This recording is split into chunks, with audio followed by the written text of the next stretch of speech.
Thank you, Mr Whitfield. I call Ruth Maguire to speak to Amendment 84 and other amendments in the group. Ms Maguire. Thank you, Presiding Officer. I intend to speak to Amendment 84 in my name. Scotland's the first UK nation to incorporate UNCRC into Scots law, and that pleasing headline is only worth something if it makes a material difference to our children. I think that we all agree on the importance of upholding and promoting the rights of all children, whether they're in direct contact with the system as witnesses, victims or perpetrators, or are impacted because of a family member. I want to acknowledge the complexity of that, and of course that children can be both victims and perpetrators of harmful behaviour.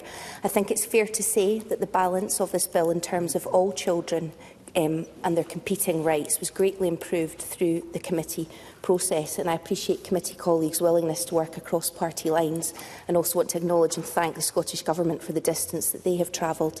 The aim of Amendment 84 is to place a duty on the Scottish Government to report on the rights of all children who come into contact with the system, with the purpose of ensuring that should the rights of victims be being compromised, the agencies and government are held to account, and it's clear where changes need to be made to practice.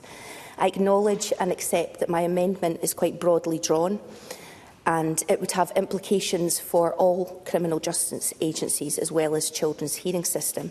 This was intentional and in response to what I have witnessed during this bill's progression and the opaque manner in which the sometimes complex ecosystem of human rights are prioritised at the moment. In this place, we have to get past the easy and pleasing support of specific slogans, campaigns or campaign groups and get really serious about action and accountability. I believe the reporting duty that I propose would help in that regard.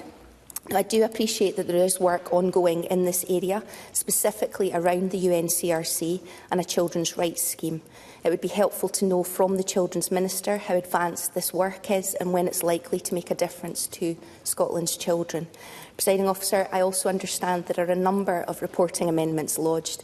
I'll listen carefully to colleagues and in particular to the Minister, and if there is an amendment that is more suitable in achieving the aims, will not be pressing mine.